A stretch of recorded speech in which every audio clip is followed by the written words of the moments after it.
What's up, guys? It's me, King Alpha. Hope everybody's doing great. So, I figured today, if you haven't been watching, I did put up some playthroughs of my Ragnar type of campaign type of thing I was doing, or just a Ragnar playthrough for Norland.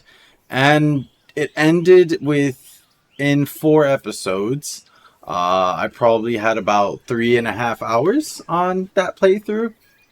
And yeah, it just didn't last long, so I figured to change it up today. We're going to be doing a quick type of guide on the best Kaiden books to really look out for and which ones you actually want to go for in the Kaiden culture.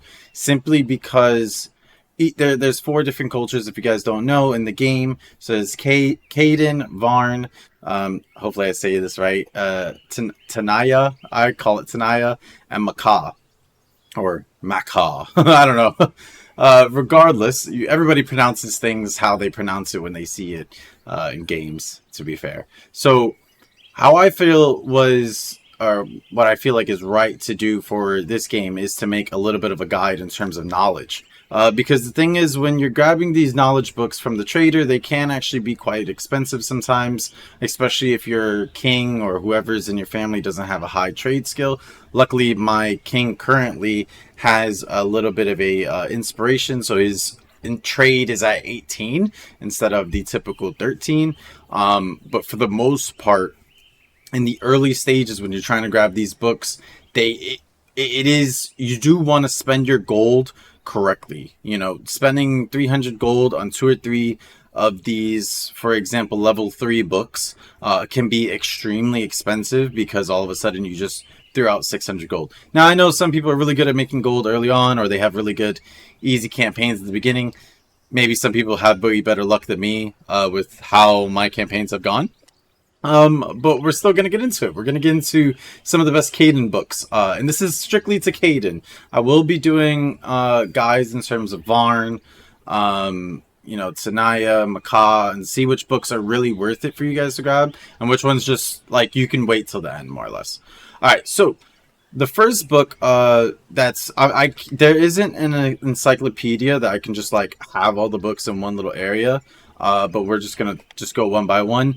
Is the Kaiden training. The effectiveness of warrior training at the training field is increased by 30%.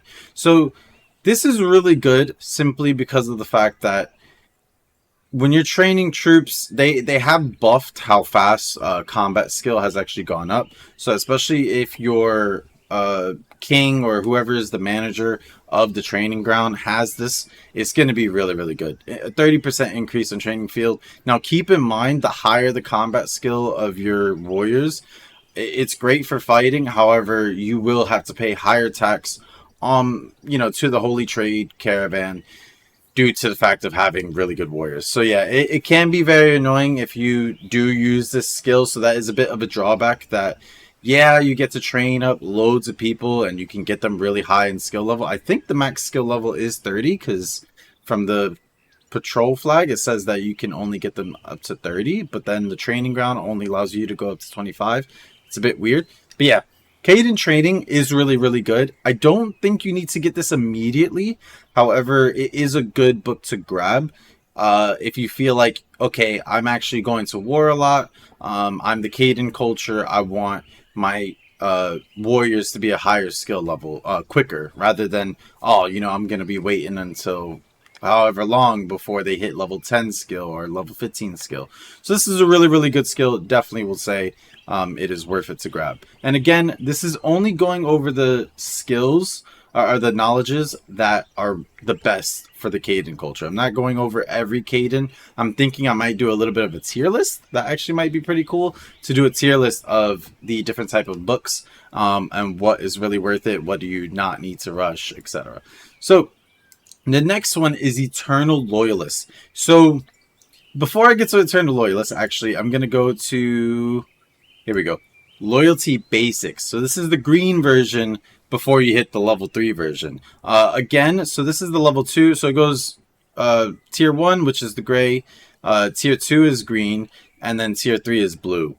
The tier 3 blue, so these books, keep in mind that you can read them at a lower tech. I believe sometimes you can read them at like level 10, not tech, sorry, intelligence.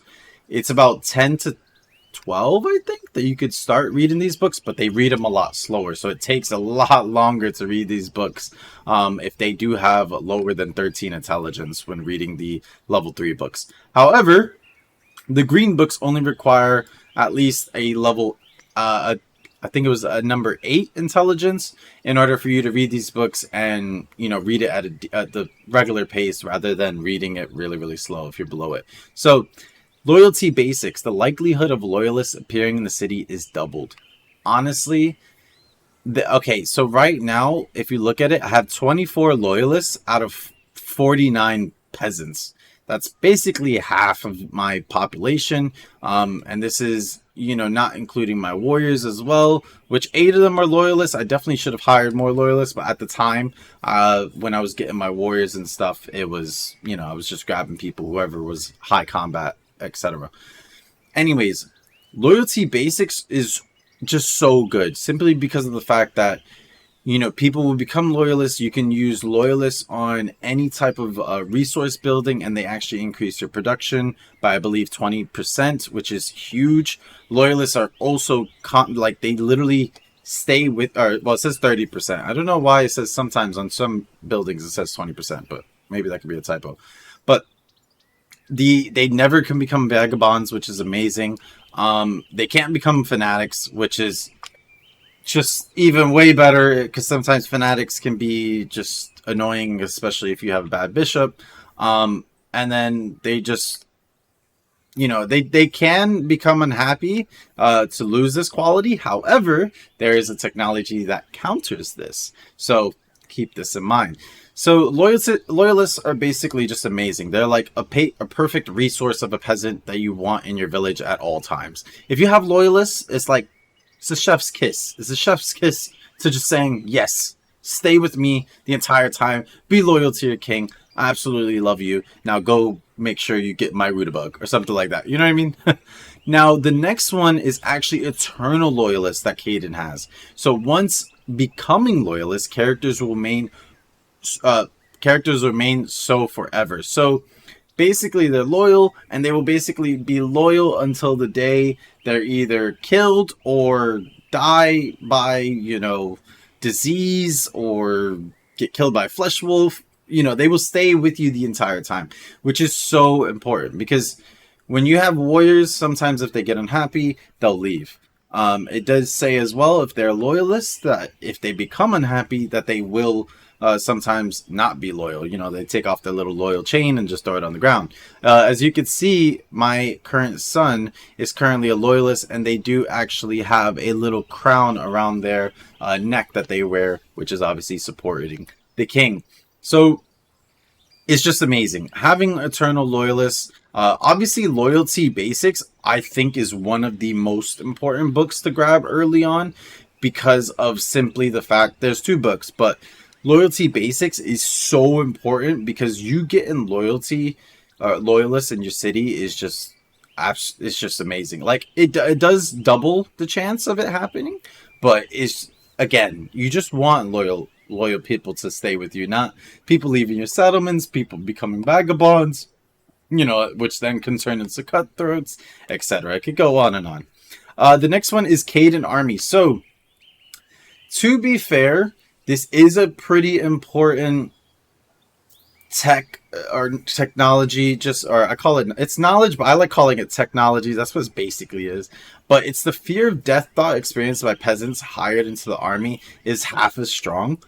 I'm not gonna lie, in the beginning of my playthrough, when I didn't have this, and I was trying to hire peasants that even had level 2 or 3, and they were at like a medium mood, the minute I decided to put them into my army, it was like negative 56 fear of death thought, and they were like leaving immediately, and I was losing warriors the minute they turned into a warrior, or like an hour after they turned into a warrior, simply because they had a fear of death thought, and their mood was literally a 1, and it was just crazy. And then what ends up happening is the minute they say that they're leaving, They also get the homeless trait, which then gives it, or not the homeless trait, but the homeless little thing as well that triggers. And then they're negative 18 in mood again. So it's like you just get a spiral of things that Kaiden Army just stops it. It basically stops it where you hire someone that's even at a decent mood of like 40, and it'll stop them from just immediately leaving.